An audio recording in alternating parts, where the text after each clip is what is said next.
Hello, this is Rachel with our final project for Informatics 685, and this will cover the requirements document and the system design document.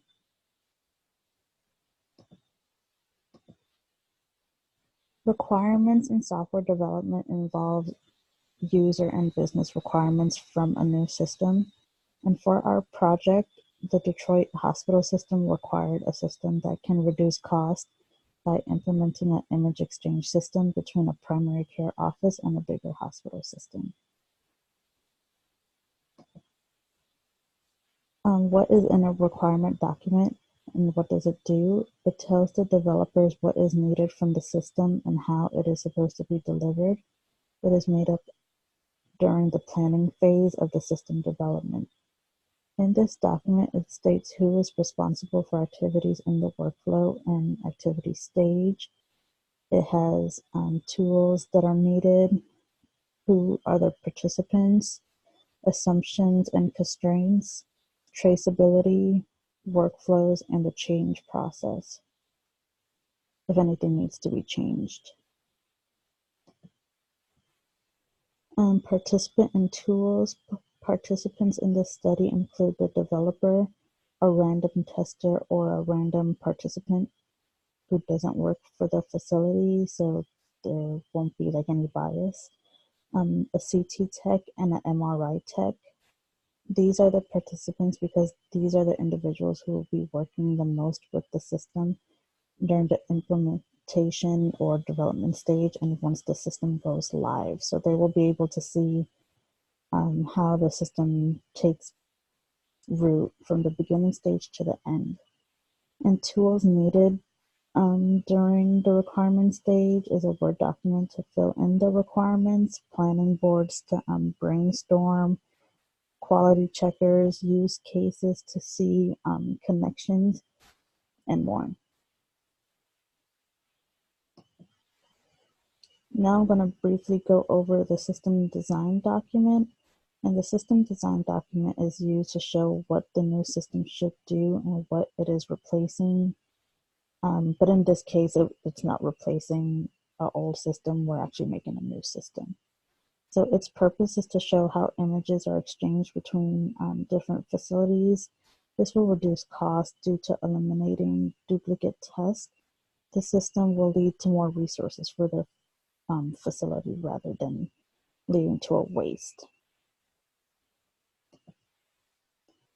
System overview. The new system, I called it MedExchange because it's exchanging medical information such as images.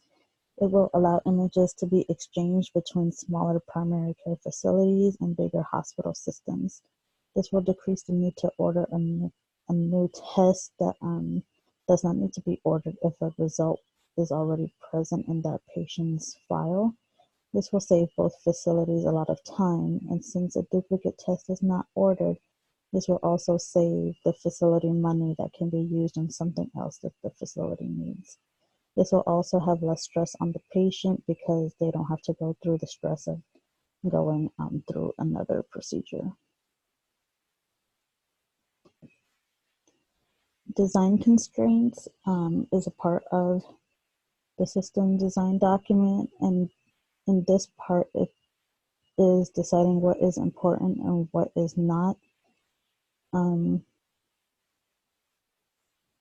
This is usually up to the physicians or the staff or the faculty, but other physicians may have other different opinions. So for example, one doctor may think that the speed of the internet is the most important, while another staff member may think that the quality of the images that are exchanged are the most important. Another constraint may be on how much information is too much information to be shared. Again, this decision is left up to the physician, but it can be a problem because it is not known if the sending facility should send all the images they have on the patient or just to send an image report on a certain area of the body. So for example, a facility may choose to send all the images they have, including of the brain, of the chest, of a leg, when the hospital really just needs an image of the chest. The facility must also be careful because this can cause breaches in information and may even break state and federal laws. And this is just a general overview of the system design document. So it includes an introduction, a purpose and scope, the project executive summary, the system overview, design constraints, future contingencies, document organization, points of contact, project references, glossary, the system architecture, system hardware architecture, system software architecture, and internal communications architecture. And that was just my brief overview of my project. And thank you. Thank you so much for Professor Baskar and for all you taught us this semester.